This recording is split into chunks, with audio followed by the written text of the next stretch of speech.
మధ్యాహ్నం ఆయను అది మొదలుకొని 3 గంటల వరకు ఆ దేశం అంతటి మీద చీకటి కమ్మెను. సూర్యుడు అదృశ్యుడాయను. గర్భాలయపు తెర నడిమికి చినిగెను. అప్పుడు యేసు గొప్ప శబ్దంతో కేకలు వేసి, తండ్రి, ఈ చేతికి నా ఆత్మను అప్పగించుకుంటున్నానని ఆయన ఇలాగ చెప్పి ప్రాణము విడిచెను. శతాధిపతి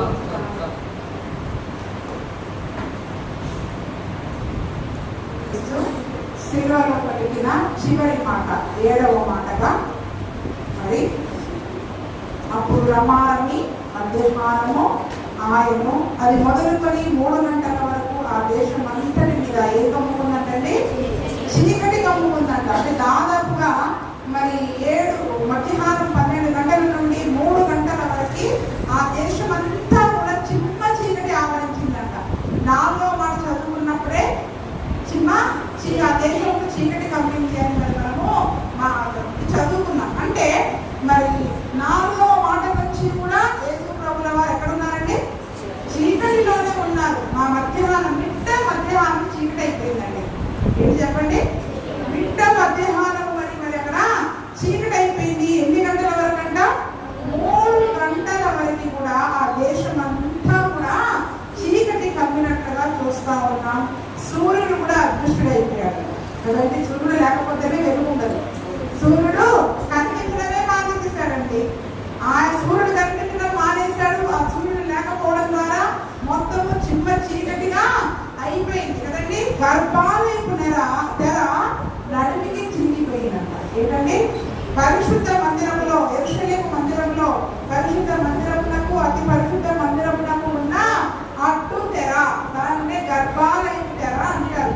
సంవత్సరానికి ఒకసారి ప్రధాన యాజకుడు అందరి పాపముల కొరకు మరి రక్తమును తీసుకొని వెళ్ళి ఆ అతి పరిశుద్ధ స్థలములోనికి వెళ్ళి పాపము విషయమైన ప్రాయశ్చిత్తమును చేసేవారండి.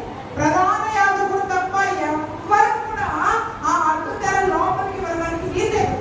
అసలు పరిశుద్ధ మందిరములోనికి కూడా ఆ ప్రధాన యాజకుడైన అహరోను అతని కుమారుడు తప్ప మరి ఎవ్వరు కూడా రావడానికి వీలేదండి. అన్యుడెవరైనా, అహరోను సంతతి కాకుండా మిగిలిన లేవీయులు ఎవరైనా పొరపాటున ఏదైనా చూద్దామని లోపలికి వచ్చినా వాడు చావు చచ్చిపోయాడు. ఏం జరిగిందంటే వాడు చావవలసిన వాడు కదండి. అందుకనే మరి గర్భాలయపు తెర 2గా చిరిగిపోయిందంట ఆ మధ్యాహ్న సమయంలో. దానికి గుర్తు ఏంటంటే మరి మా ప్రధాన యాజకుడుగా ప్రభువైన యేసు క్రీస్తు వారే మనందరి కొరకు వచ్చి ఏ గొర్రె పిల్ల రక్తముతో కాకుండా తన స్వంత రక్తము ద్వారా మనందరి పాపముల కొరకు ప్రాయశ్చిత్తము చేసినట్లుగా మరి మనం గ్రహించాలి. దేవునికి స్తోత్రం. అగ్నమున పాపముల కొరకైన పాప పరిహారార్థ బలి, అపరాధ పరిహారార్థ బలి, నైవేద్యములు, సమాధాన బలిని, దహన బలిగా మరి యేసు ప్రభుల వారు ఆయా వాటి కొరకు పాత నిబంధన గ్రంథములో యాజకులకు దేవుడు ఒక పనిని అప్పగించాడు. కాబట్టి ఒక మధ్యాహ్న సమయంలో ప్రతి ఉదయము సాయంత్రము యాజకుడు బలి అర్పించాలి లోకం కొరకు, పాపాల కొరకు. కాబట్టి మరి యేసు ప్రభువుల వారుగా ఆ పాప పరిహారార్థమైన బలులు ఇంకా మనం అర్పించే అవసరం లేకుండా తానే పాప పరిహారార్థ బలిగా, అపరాధ పరిహారార్థ బలిగా, దేవుడితో మనల్ని సమాధాన బలిగా, దహన బలిగా తన్ను తాను పూర్తిగా సమర్పించుకున్నారండి. ఎందుకంటే యేసు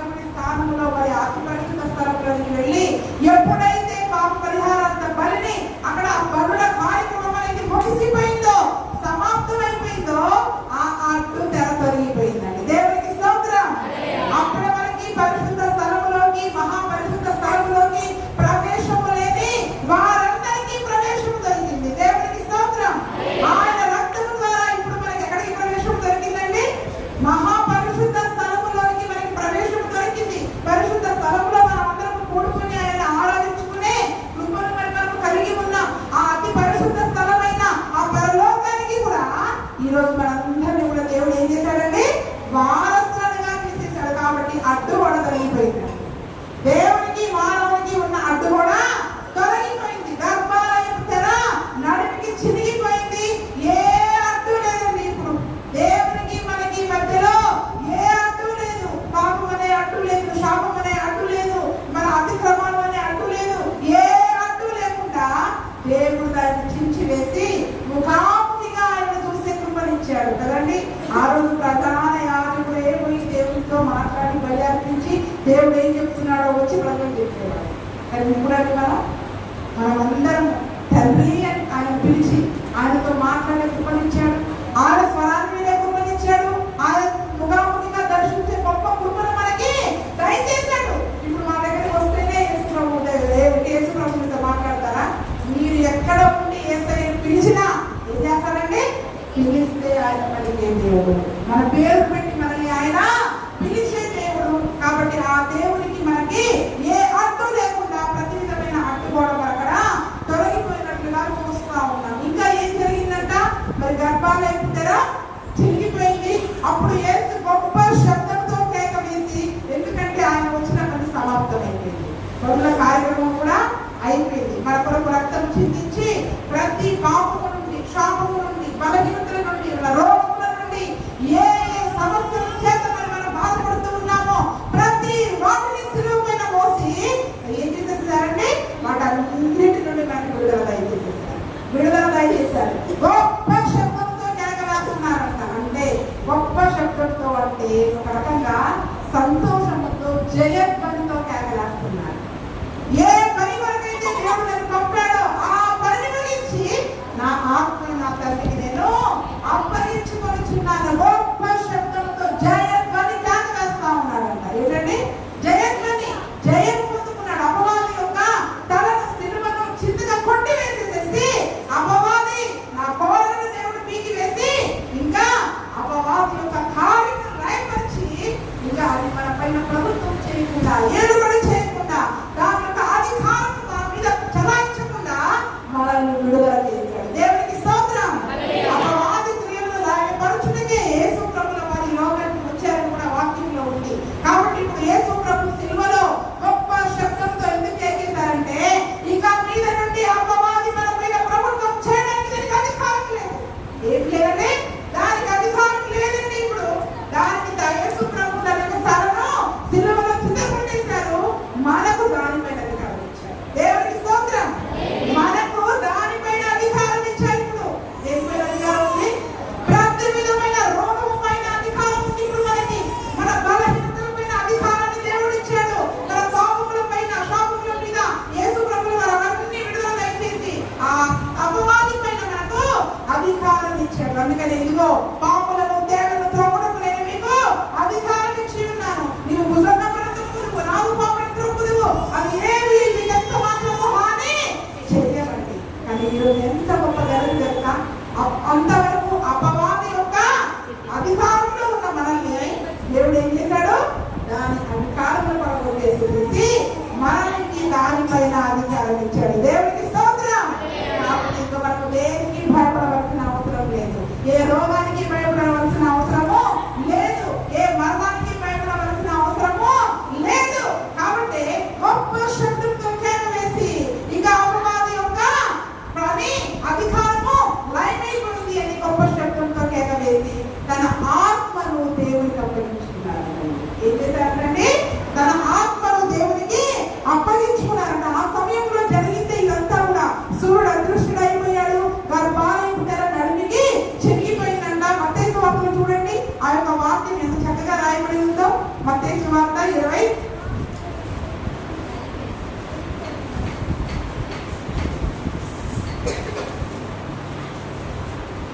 7వ అధ్యాయము 49వ వచనం, 50వ వచనం, 27, 50 నుంచి. యేసు మరలా బిగ్గరగా కేక వేసి ప్రాణం విడిచెను. అప్పుడు దేవాలయపు తెర పై నుండి క్రింది వరకు రెండుగా చిరిగెను.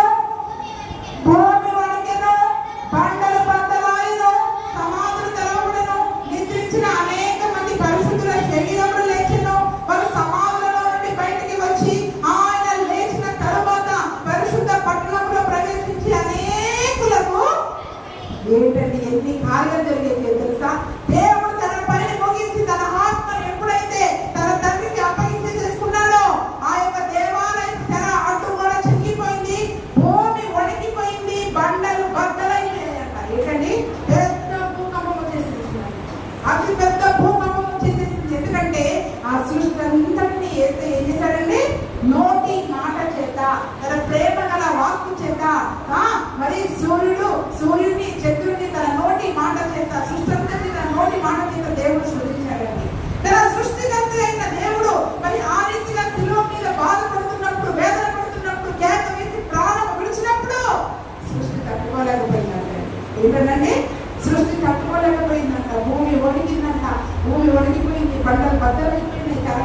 పోయినాయి, అడ్డుగోడలన్నీ పోయినాయి. అసలు మహాభయంకరమైన పరిస్థితి అక్కడ నెలకొన్నదంటండి.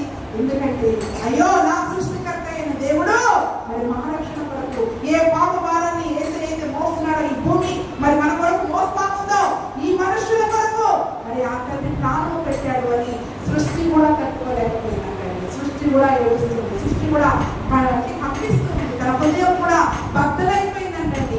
బండలు కూడా బద్దలైపోయిందంట. ఈరోజు మనకి ఆరంభం చేస్తారు ఆయన సిలువలో పలికిన 7 మాటలు మనం ఎందుకు ధ్యానించుకుంటున్నాం, వాళ్ళు ఎందుకు చేయాలి, అసలు మన హృదయాలు కలుగుతున్నాయా, మరి హృదయాలు కరగబడి వాటిని అంటే మెత్తనైన హృదయాలుగా మార్చుకొని అసలు దేవుడు చెప్పిన ఆ మాటలను మన జీవితంలో నెరవేరుస్తున్నామా, ఎవరినైనా క్షమించగలుగుతున్నామా, నిండు కొరతతో క్షమించగలుగుతున్నామా, ఆయన తప్పికను తీర్చగలుగుతున్నామా, ఆయన చెప్పిన దానిలో కొన్నైనా మనం చేస్తున్నామా, ఆయన ఆకలిని తీర్చేవారిగా ఉన్నామా, దాహాన్ని తీర్చేవారిగా ఉన్నామా, తల్లిదండ్రులను సన్మానించేవారిగా ఉంటున్నామా, మరి మన పాపాల పైన ఆయన ఆల్రెడీ మనల్ని విడుదల దయచేశాడు. ఇంకా పాపం చేసే స్థితిలోనే మరి మనం ఉన్నట్లయితే ఈసారి మరి దేవుడు తీర్పునిగా రాబోతున్నాడు, న్యాయమూర్తిగా రాబోతున్నాడు.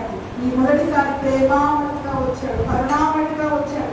ఆమె పాపం చేసిన దేవుడి కృప ఉంది, ఆ శిలువ ద్వారా దేవుడు మనకి కృపను అనుగ్రహించాడు. ఆ కృపను బట్టి ఈ రోజు మనం కాపాడగలుగుతున్నాము. కానీ రెండవసారి దేవుడు వచ్చేటప్పుడు న్యాయాధిపతిగా రాజు దండంతో రాబోతూ ఉన్నాడు. మనం చేసిన ప్రతి పనిని బట్టి తీర్పులోకి మనల్ని తీసుకుని రాబోతా ఉన్నాడు. కాబట్టి మొదటిసారి క్షమించాడు కదా, ఈసారి కూడా దేవుడు క్షమిస్తాడు అని మనం అనుకునే లేదండి. ఎప్పటికప్పుడు మన పాపాల విషయం మనం ప్రాయచిత్త పడకపోతే, మన హృదయాలను బద్దలు చేసుకొని దేవుడి సన్నిధిలో ప్రాయచిత్తం పొందుకోకపోతే, రక్తంలో మనం కడుక్కోకపోతే, పశ్చాత్తాప పడకపోతే రేపు ఆ తీర్పులో మనం నిలబడవలసి ఉంటుంది. ఎందుకంటే ఆయన ఆ తీర్పు నుండి తప్పించడానికే కలవలసిలో పరిహారం. మళ్ళీ మళ్ళీ మళ్ళీ మళ్ళీ మనం ఆ పాపం చేసి ఆ తీర్పులోనికి వెళ్ళే వారం కాబట్టి మనము ఉండకూడదు. అందుకని సృష్టి అంతా కూడా మరి ఆ దినమున దుఃఖపడుతూ ఉంది. సమాధులు కూడా తెరవబడ్డాయంట. ఏంటంటే చచ్చిపోయిన సమాధి చేయబడ్డ సమాధులు కూడా తెరవబడి చాలా మంది చనిపోయిన వాళ్ళందరూ కూడా సమాధిలో నుండి బయటికి వచ్చి పరిశుద్ధ పట్టణంలోకి ప్రవేశించారంట. ఇదేంటి ఇవి జరిపి 20 సంవత్సరాలు అయిందా, 10 సంవత్సరాలు అయిందా, ఇది ఇప్పుడు ఎలా వచ్చాడు అని అందరూ ఆశ్చర్యపోతున్నారు. చూడండి ఆ సమాధులు సమాధించిన వాళ్ళందరూ ఒక 10 సంవత్సరాల తర్వాత 5 ఏళ్ళ తర్వాత లేచి మళ్ళీ ఇక్కడ కనిపించారనుకోండి, ఎలా ఉంటుంది చెప్పండి. మన సంస్థ ఎలా ఉంటుంది, ధైర్యాలందరూ బాధపడతాం, ఒక్కొక్కరు పారిపోతాం, ఒక్కొక్కరేమో పారిపోతారు. చూడండి యేసు ప్రభువుల వారి మరణం ద్వారా చనిపోయిన వారు తిరిగి సజీవంగా లేచారు. ఎందుకు దాన్ని అక్కడ సాదృశ్యంగా ఉంటాడంటే ఈరోజు ప్రభు అయిన యేసు క్రీస్తు ఆ శిలువ బలియాగమును బట్టి మన పాప సంబంధమైన ఈ శరీరమును పాప క్రియలను బట్టి మనం కూడా శిలువ వేయబడి చచ్చిపోతే ఆ ప్రభువునందు మనం సజీవులుగా తిరిగి లేచే గొప్ప కృపను మనకు దయచేశాడండి. మనం కూడా మన పాపాల విషయమే చనిపోయి నీతి మంతులుగా లేవాలని దేవుడు కోరుకుంటా ఉన్నాడు. ఆ పాపాల విషయమే చచ్చిపోయిన వారిగా ఉండాలని దేవుడు కోరుకోవట్లేదు. ఆయన విశ్వాసం వచ్చిన వారిని ఆ సృష్టి ఏ రీతిగా అయితే లేపిందో ప్రభువు ఆ యేసు ప్రభువుని మరి ఏ రీతిగా అయితే 3వ దినాన మరణం నుండి తిరిగి లేపాడో అదే రీతిగా దేవుడు మనల్ని కూడా ఒక మరణం నుండి తిరిగి లేపుతాడు. అందుకే మన యేసు ప్రభువులో విశ్వాసం ఉంచాలి. ఎవరికి లేని గొప్ప ధన్యత, చచ్చిపోయిన మనం కూడా తిరిగి సజీవంగా లేచే గొప్ప కృపను దేవుడు మనకు దయచేశాడు. చచ్చిపోయిన వాళ్ళు లెగరండి, కానీ యేసు ప్రభువునందు విశ్వాసం ఉంచిన ప్రతి ఒక్కరు కూడా తిరిగి సజీవంగా లేస్తారు. కాబట్టి మరి ఆ యొక్క కార్యక్రమం అక్కడ జరిగిన పరిస్థితులను బట్టి ఆ సంగతులను బట్టి అనేకులు రొమ్ము కొట్టుకుంటూ అయ్యో నిజంగా దేవుని కుమారుడు, నిజంగా దేవుని కుమారుడు ఏంటి ఈయన పిల్ల ప్రాణం వినడం ఆలస్యము, ఇంత పెద్ద భూకంపం చేసింది, ఇలా సృష్టి అంతా కూడా ఇలా మారిపోయింది అని చెప్పి ఆయనను బట్టి అక్కడ ఉన్న వాళ్ళందరూ కూడా ఆ శతాధిపతి కూడా నిజంగా దేవుని కుమారుడు న్యాయంగా సిగ్గు చేశారండి అని అనేకులు ఆయన శిలువ మరణాన్ని బట్టి ఆ యేసు ప్రభు నిజంగా లోక రక్షకుడని మరి తెలుసుకున్నారంట కదండి. చూడండి యేసు ప్రభు వారు మరణిస్తూ తన ఆత్మను తండ్రికి అప్పగించుకున్నాడండి. ఈ రోజు మనం ఎక్కడ నుండి అయితే వచ్చామో మన ఆత్మను తిరిగి మన తండ్రికే అప్పగించాలి. ఎందుకంటే మనమందరం కూడా తండ్రి దగ్గర నుండి వచ్చిన వారు కదండి. నరుడి యొక్క ఆత్మ యెహోవా పెట్టిన దీపం అండి. కాబట్టి ఈ దీపాన్ని చివరికి ఎవరికి అప్పగించుకోవాలి, మన ఆత్మను ఎవరికి అప్పగించాలి, మన సృష్టికర్త అయిన ఆత్మలకు తండ్రి అయిన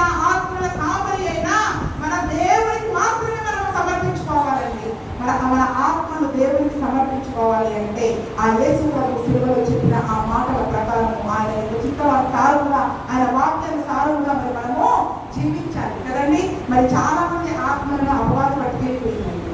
తెలుసా మీకు ఎవరి ఆత్మను అపవాదం పట్టుకుపోయిందో? సాతాను దూతలు వచ్చి ఎవరి ఆత్మను పట్టుకుపోయాయి? ధనవంతుని ఆత్మ. ఎవరి ఆత్మను? ఈ లోకంలో ధనవంతులుగా ఉండాలనుకుంటే మన ఆత్మ అదే పట్టుకెళ్తాడు. అందుకనే ధనవంతులుగా ఉండడానికి కోరవద్దు, కానీ ఏ విషయంలోనూ లోటు సంతృప్తి అనేది లేకుండా తృప్తి కలిగిన జీవితాన్ని మనం ఉండాలి. అధికముగా ధన సంపదను మనం సంపన్నతను ఆశపడి మనం దేవుడిని విడిచిపెట్టి వెళ్ళిపోయే వారంగా ఉంటే, దేవుడికి దూరమయ్యే వారంగా ఉంటే మన ఆత్మలని అపవాదం అప్పగించుకునే వారంగా ఉంటారు.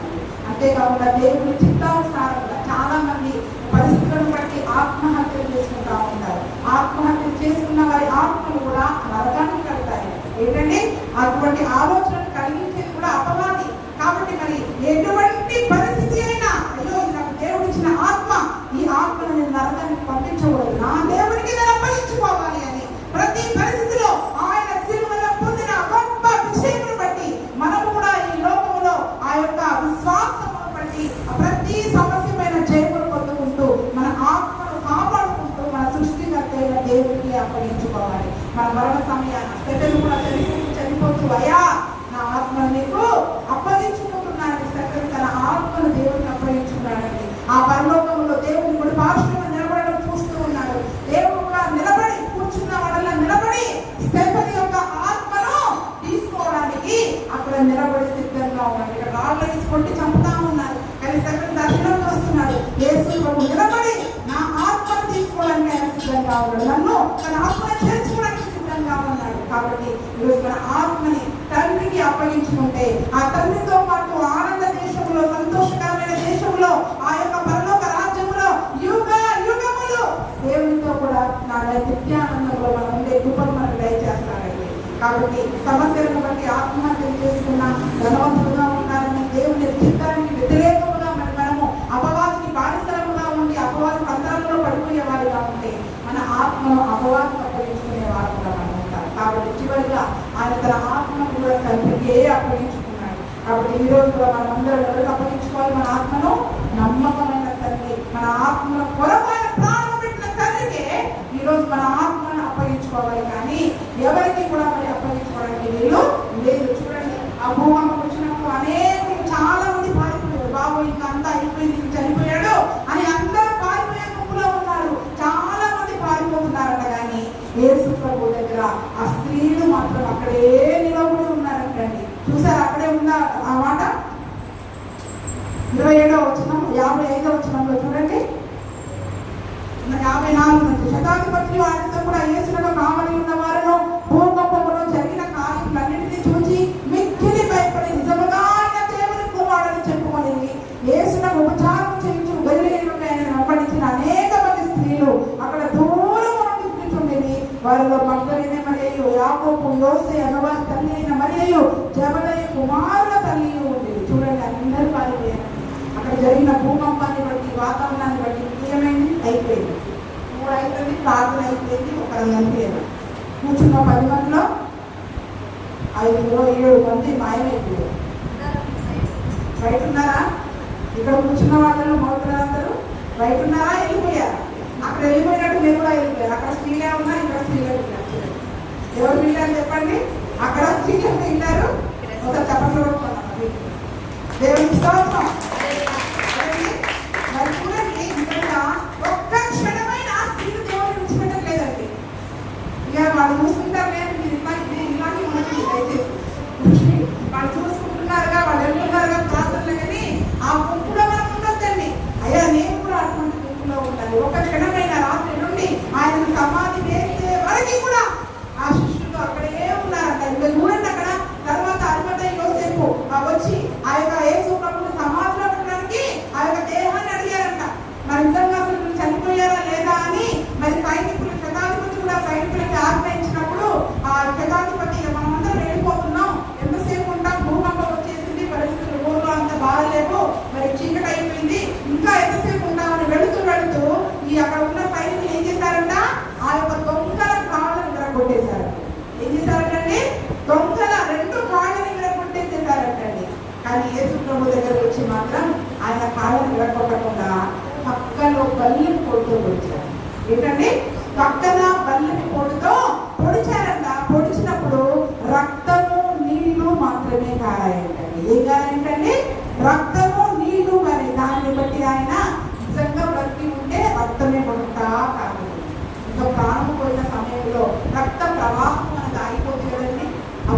రక్తంతో పాటు ఏం చేశారని అక్కడ బయటికి శరీరంలో ఉన్న నీళ్లు కూడా 70% మనకి నీరే ఉంటుంది శరీరంలో. ఆ నీళ్లు కూడా బయటికి రావడంతో ఇద్దరు చనిపోయాడు. ఇద్దరికి ఆయన కాళ్ళు విరగొట్టలేదట. ఎందుకు కాళ్ళు విరగొట్టలేదు అనడానికి కూడా యోహాను భక్తుడు అక్కడ రాస్తా ఉన్నాడు. ఎందుకంటే అది కూడా లేఖనంలో ఉందంట. చూడండి, ఒక మాట చదువుతాను. 19వ వచనము 34. యోహాను 19:34. ఆయన కాళ్ళు విరగొట్టలేదు, కానీ సైనికులలో కూడా ఈటతో ఆయన ప్రక్కన పొడిచెను. వెంటనే రక్తమును నీళ్లును కారెను. ఇది చూసిన వాడు సాక్ష్యం ఇచ్చుచున్నాడు. అతని సాక్ష్యము సత్యమే. మీరు నమ్మునట్లు అతడు సత్యము చెప్పుచున్నాడని ఆయన ఎరుగును.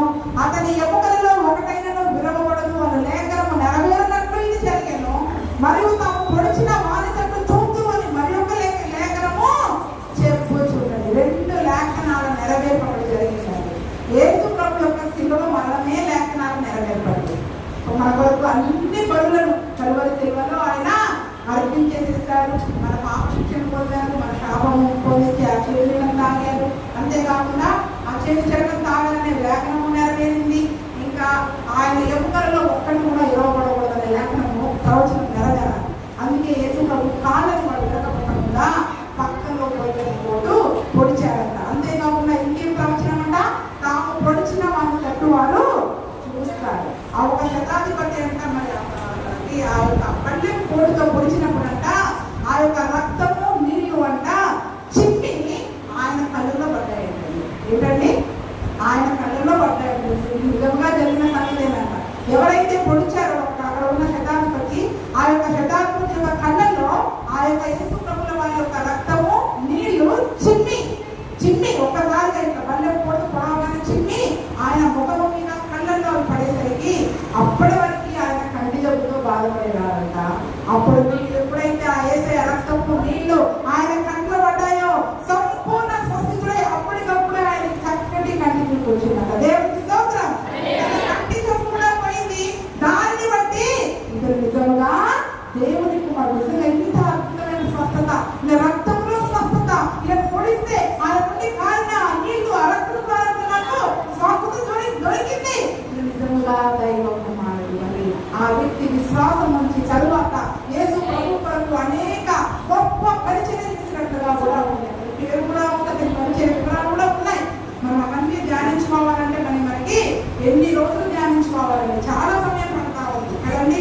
మరి ఆ తర్వాత యేసు ప్రభు వాళ్ళు ఎప్పుడైతే తన ఆత్మను అప్పగించి తీసుకున్నారో, చనిపోయారో, అందరూ వెళ్ళిపోయారు. శిష్యులు, స్త్రీలు మాత్రమే అక్కడ నిలబడ్డారు. ఎలాగా మరి ఆ దేహం సంగతి ఏంటి? అలా శిలువ మీద విడిచిపెట్టి పోవడం కదా. తెల్లవారితే మళ్ళీ ఆ పరిశుద్ధ దినము, సిద్ధపరిచే దినము, విశ్రాంతి దినము. కాబట్టి విశ్రాంతి దినమున మరి ఈ యొక్క మానవ మీద వేలాడబడిన వాళ్ళని ఎవరు కూడా ముట్టుకోవడానికి లేదు, ఆ పని చేయడానికి లేదు, ముందు ఆచారం ప్రకారం. కాబట్టి ఎలాగైనా ఈ రోజే మరి వీరిని శిలువ మీద దింపివేయాలి అని అరిమతయ్య అనే యోసేపు, ధనవంతుడైన యోసేపు వెళ్ళి ఆ యొక్క పిలాతు దగ్గర పర్మిషన్ తీసుకుని ఆ యొక్క యేసు దేహం తనకి ఇమ్మని అడిగి పర్మిషన్ తీసుకుని వచ్చి ఆ యేసు దేహాన్ని ఆ శిలువ మీద నుండి దింపి చక్కగా రక్తమునంతా చేసి సుగంధ ద్రవ్యాలను పూసి మరి ఆ యొక్క సాయంకాలం ఆ యొక్క సమాధి కార్యక్రమాన్ని చేసినట్టుగా చూస్తా ఉన్నాం. ఆ సమాధి కార్యక్రమాన్ని చేసిన తర్వాత సమాధి కార్యక్రమం కూడా అందరూ చేసి వెళ్ళిపోయారంటండి. కానీ అక్కడ చివరికి మళ్ళీ ఆ సమాధి చూసుకుంటా ఎవరున్నారు తెలుసా? ఇలా చదువమ్మా.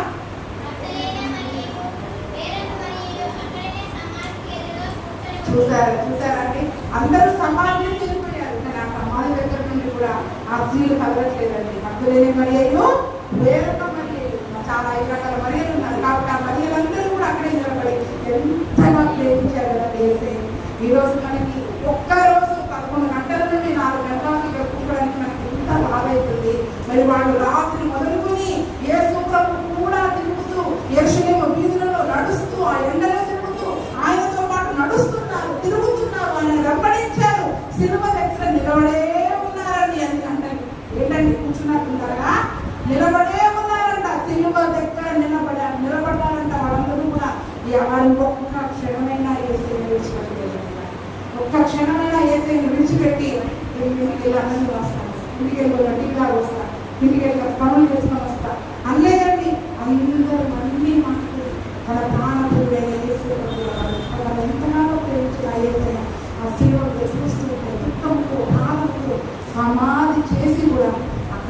కూర్చొని ఏడుస్తున్నాను. నిజంగా మనము కూడా అటువంటి ప్రేమను కలిగి ఉండాలండి యేసయ్య పట్ల. ఎందుకంటే ఆయన మన కొరకు చేసిన త్యాగము చాలా గొప్పది. అసలు దానిని విలువ కట్టలేకపోతున్నాను, విలువ కట్టలేము. ఈరోజు మన కొరకు ఎవరు చేయని గొప్ప త్యాగం ఆయన కొరకు చేశారు. అందుకనే ప్రతి దినము ఆయన సిలువను ఎత్తుకుంటే ఆయన సిలువ శ్రమలు ఏంటో మనకు అర్థమైపోయాయండి. మన సిలువను ఎత్తుకోవట్లేదు కాబట్టి ఆయన సిలువ విలువ మనకు అర్థం కావట్లేదు. ప్రతి దినం అందుకే నా సిలువను ఎత్తుకుని వెంబడించు, ఆ సిలువ విలువ ఏంటో నీకు అర్థమైంది, ఆ సిలువ శక్తి ఏంటో నీకు అర్థమైంది, ఆ సిలువ ద్వారా నువ్వు పొందుకునే జయం ఏంటో నీకు అర్థమవుతుంది, ఆ సిలువ ద్వారా నువ్వు పొందుకునే అధికారం ఏంటో నీకు అర్థమవుతుంది. మనం మోస్తే కదా మనకు అర్థమయ్యేది. ఆయన మోసాడు, ఇచ్చాడు. మళ్ళీ మన దగ్గరికి వచ్చేసరికి మనం మోస్తున్నామా? ఒక ఆరాధనకి రాలేకపోతున్నాం, ప్రార్థనకి రాలేకపోతున్నాం, ఆన్లైన్ ప్రార్థన, ఉపవాస ప్రార్థన లేదు, భక్తి లేదు, ఆచారపరంగా మనం జీవిస్తూ ఆ సిలువలోని శక్తిని మనం ఎలా పొందుకుంటాం?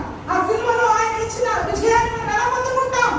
గొప్ప జయం ఉందండి యేసు ప్రభు సిలువలో. ఆ సిలువలోని జయాన్ని ఈరోజు మనందరము అనుభవించడానికి ఈరోజు మనం సుగంధరంగా పిలువబడ్డాం. మనకేమి ఖర్చు చేయాల్సిన పని లేదు, మనమేమి డబ్బులు ఇచ్చి దాన్ని కొనుక్కునే పని లేదు, ఖర్చు చేయాల్సిన పని లేదు. స్వతంత్రులుగా మనల్ని పిలిచాడు, పిలిచి ఆ సిలువలోని గొప్ప జయాన్ని మీరు అనుభవించండి అని ఆ సిలువను మనకు ఆ సిలువలో వేలాడబడిన క్రీస్తు వైపు చూస్తూ ప్రతిదినము ఆ సిలువను మోసే కృపను మరి దేవుడు మనకు అనుగ్రహించాడు. కాబట్టి చివరి మాటగా ఆ యొక్క మనము కూడా మన ఆత్మను తండ్రికి అప్పగించుకోవాలి. అనుదినము ఆయన సిలువను ఎత్తుకొని ఆయన వెంబడిస్తూ ఆ సిలువలో జయమును, శక్తిని, మహిమను, అధికారమును మనము కూడా పొందుకునే కృపను ప్రభు యేసుక్రీస్తు మనకు దయచేయను కాక.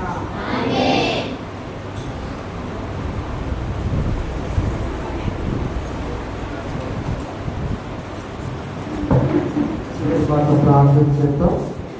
నేను ఇస్తాను చివరి మాట గురించి ప్రార్థన చేద్దాం. ఒక్క నిమిషం ఎక్కువసేపు చేయకండి.